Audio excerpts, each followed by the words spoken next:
একটা সেকেন্ড আরাফাত, যদি পিন্টু ভাইকে আমরা শুনতেও পারি তাইলেও কিন্তু অডিওটাও যদি কানেক্ট করা যায় সেটা সম্ভব কিনা একটু যদি তো জি কারণ আপনি কন্টিনিউ করবেন।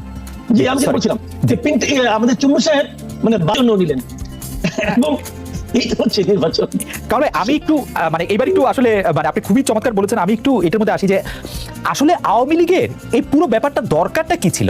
মানে জাতীয় পার্টিকে যদি আওয়ামী লীগ 26টা আসন না ছাড়তো, জাতীয় পার্টি যদি ইলেকশনে না আসতো, বড়জোর ইলেকশনে তো নাই আসতে পারতো, বা 6টি আসন যদি তাদের শরিকদের না ছাড়তো, বা যদি তারা স্বতন্ত্র বা দামি প্রার্থী না দাঁড় করাইতো, মানে যেগুলি হচ্ছে যে মানে আপাত দৃষ্টিতে খুব শুধু কৌতূহলোদ্দীপক না, কেমন জানি ফানি মনে হচ্ছে, মানে ওইগুলি না করলে কি হইতো, মানে এগুলি করতেই হইলো কেন? মানে নিশ্চয়ই তো কোনো গুরু কারণ আছে। আপনার বিশ্লেষণ কি বলে যে এগুলি কেন করতেই? আমি আপনাকে উদাহরণ দিয়ে বলি, এই যে 26 জন যে দল আছে, 26 জন যে পেয়েছে জাতীয় পার্টি, আমার তো ধারণা এই 26 জনের মধ্যে বড় জোর 10 জন পাস করতে পারবে। ওকে, বড় জোর যদি আমি যদি জাতীয় পার্টির মধ্যে এক ধরনের পক্ষপাতিত্ব দেখাই, তবুও 10 জন, তাহলে কি হবে? ওদিকে দেখেন আপনি 14 দলীয় জোট, তার মধ্যে 3টা দল মাত্র 6টা আসন পেল, আর মুজিবুল্লাহ মধ্যে কোনো খবর নাই।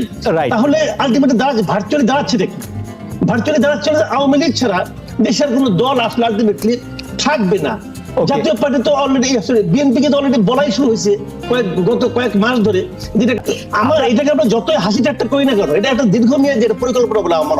আপনি কৌতুকও বলছেন, আবার একটি দীর্ঘমেয়াদী পরিকল্পনার কথাও বলছেন। কামাল ভাই, আমাদের সাথে জাহিদুল হাসান পিন্টু ভাইকে আমরা সরাসরি আমরা তাকে দেখতে পাচ্ছি না, কিন্তু আমরা তাকে শুনতে পাচ্ছি। আমি আশা করছি যে জাহিদুল হাসান পিন্টু ভাই আপনিও আমাকে শুনতে পাচ্ছেন, কামাল ভাইকেও আপনি কিছুটা হয়তো শুনেছেন। আমার প্রশ্ন ছিল, আপনাকে প্রথমেই স্বাগত জানাই, ধন্যবাদ জানাই, এবং প্রথমে একটু ক্ষমা চেয়ে নিচ্ছি যে আমাদের কারিগরি ত্রুটির জন্য আপনাকে আসলে হয়তো আমরা ঠিক মতো সংযুক্ত করতে পারিনি, সেটা আমরা পারবো বলে বিশ্বাস করছি এবং সেটি নিয়ে কাজ করা হচ্ছে।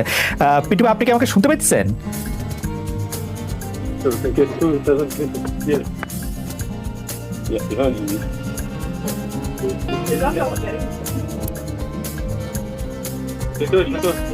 কিন্তু কথা তো শোনা যায় না।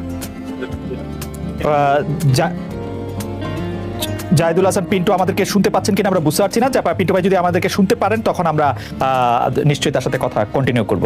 আমরা একটু কামাল ভাইয়ের কাছে কথায় আসি যে কামাল ভাই, আসলে আপনি বলছিলেন যে 2014 সালের নির্বাচনটি আপনার কাছে আরো বড় বিষয়, বলছেন যে এটি একটি বড় পরিকল্পনার অংশ বলে মনে হয়। কিন্তু আমি যে প্রশ্নটি আপনাকে করেছিলাম যে আওয়ামী লীগের এই কৌতুক করা, বড় পরিকল্পনা করা বা দলগুলিকে নিশ্চিহ্ন করে দিয়ে, কেউ তো আর 1-2 বছর 5 বছরের জন্য আসলে রাজনীতি করে না। কিন্তু আমরা যদি পাশের বা যে থিসিসটি আছে সেটিও আমরা শুনি যে অনেকেই বলে থাকেন আওয়ামী লীগ যদি ক্ষমতা থেকে যায় তাহলে তাদেরকে এরকম ভাবে আঘাত বা করা হবে যাতে তারা আর 50 বছরে 100 বছরে ক্ষমতা না আসতে পারে। তো দলটিরও তো আসলে একটি অস্তিত্বের প্রশ্ন বলে মনে হয়। আপনার মতামত একটু শুনতে চাই। না, এটা তো বটেই, কারণ আপনি যেভাবে উঠবেন, আপনি যেভাবে অন্যান্য দলকে যদি আপনি নিয়ন্ত্রণ করেন, যখন আপনি ক্ষমতায় না থাকবেন ঠিক একই রকম আপনার কিন্তু আপনাকে পড়তে হতে পারে। এটা সারা দুনিয়ার, এটা তো একটা প্রকৃতির নিয়ম, এবং এই নিয়মের খুব একটা ব্যর্থ হতে আমরা দেখি না। আরেকটা যেখানে এটা যদি কেউ না বুঝে, আপনি তাকে বুঝাবেন কি করে? কেউ যদি সিদ্ধান্ত নেয় যে উনি বুঝবেন না, তাকে আপনি কিভাবে বুঝাবেন ভাই?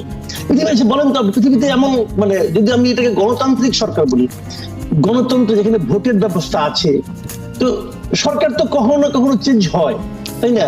তো সেখানে হয়তো হয় না, আবার কম্পিউটার তো মনে হয় নাই, তো রাশিয়ায় হয় না, অনেক জায়গায় হয় না, চীনেও হয় না।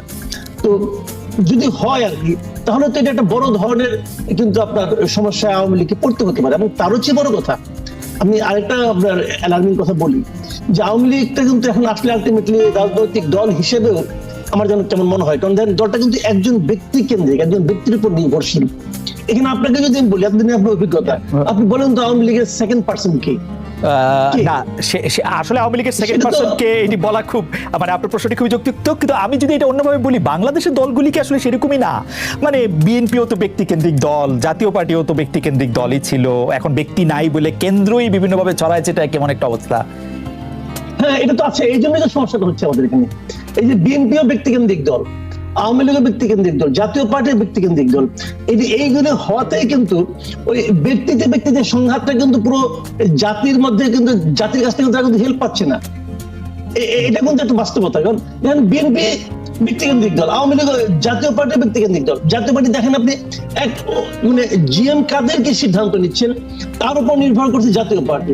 এই যে 26 জন নমিনেশন পেল, তাদের কাছ থেকে ছাড় পেল, তাদের তো আপনার দল কেন্দ্রীয় হলো 283 জন, 283 জন থেকে আপনার 26 জন বাদ দেন, তো 257 জনের ভূমিকাটা কি?